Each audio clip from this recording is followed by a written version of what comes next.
At age 5, I covered my left eye with a patch. Otherwise, my golden eye would have unleashed world-destroying power. At 10, I founded a secret organization called the Night's Watch and ordered them to protect the world from the shadows. It wasn't until I turned 18 that I finally woke up and realized I was just a massive Chunabu cringelord. But then, right in the middle of our school's opening ceremony, the sky literally cracked open and monsters poured out like a flood. While everyone else screamed and ran, I was the only one walking straight toward the chaos. Right before all that, I'd been tearing anime posters off my walls, stuffing my eye patch and cringe props into cardboard boxes. I'd even written out full spell books and filled cover to cover with made-up incantations. Looking back now, absolutely unhinged. I picked up my phone and opened a group chat. The name at the top? Night's Watch. I'd created it back in elementary school.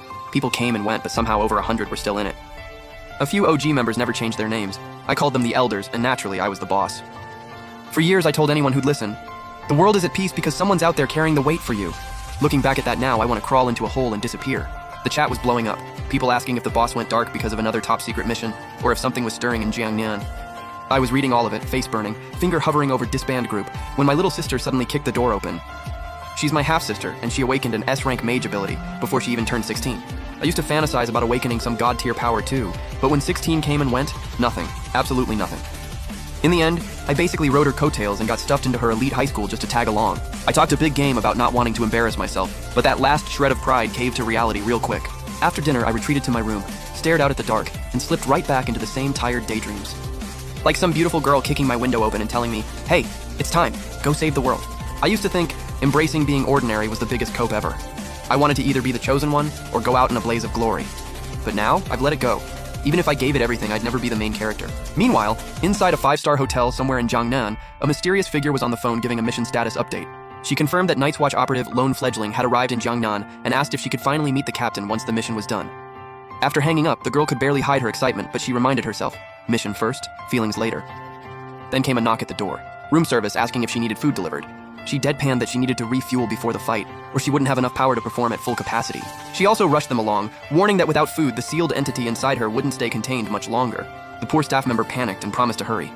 The second the door closed, the girl slowly peeled herself off the floor. She let out a long sigh, muttering about how Night's Watch members carry the entire world on their backs, and she had no idea how the captain survived it. Back to me. I was standing in the middle of the schoolyard at an opening ceremony that somehow got pushed back a full week. Staring off into the distance, my cringe-addled brain just couldn't help itself and started fantasizing again. I literally pictured myself walking calmly against the fleeing crowd, dropping a "leave this to me" line, and even I cringed at myself for it. Then the very next second, something in the sky actually started spreading open. Almost immediately, screams erupted everywhere, students got launched into the air, and the whole yard turned to chaos as monsters rained down from the rift. They scattered across campus and started attacking students indiscriminately. I just stood there completely frozen. This was actually happening, but hero mode was not activating. My legs wouldn't even move. Class Rep Songzeki was shouting for everyone to stay calm, get behind him, and push through together. 2 winged monsters slammed into his light shield, and Lu Shui's wind blade instantly shredded them apart. Once Songzeki and Lu Shui made their moves, the other awakened students snapped into action too.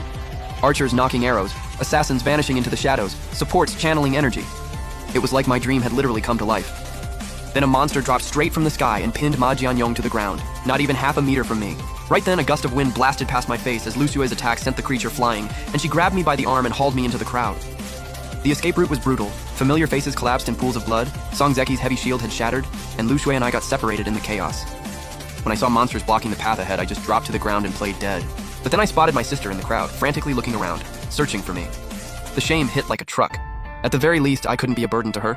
That's when Lu Shui's power finally ran completely dry. Staring down the monsters closing in on her, she made up her mind to self-destruct. If she was going down, she was blowing a path open for everyone else. A violent storm of energy erupted outward with her at the center, and every nearby monster instantly felt that annihilating force. They froze mid-attack, scanning their surroundings with visible wariness. Every student still standing was locked onto Lu Shui. That's when I spoke up. Hey, you really trying to hog all the spotlight by yourself? I strolled out, cracking my knuckles. Beautiful day, time to stretch. I announced in full dramatic fashion, I am a Night's Watch member. The long night is coming. From this day forward, we stand watch, till death. Come then, let me show you just a taste of what I'm capable of. Every monster and every survivor in that yard went dead silent, except Lu Shui, who looked like something just clicked for her. While I was talking, I kept my back to the crowd and quietly raised my pinky finger behind me. That one little gesture pulled Lu Shui straight back to a memory. I told her once, if you ever see this, don't look back, just run. Because if we're ever up against something even I can't handle, I'll draw their fire and buy her every second I can. And I told her completely straight-faced, dying on the battlefield is the greatest honor a warrior can ask for.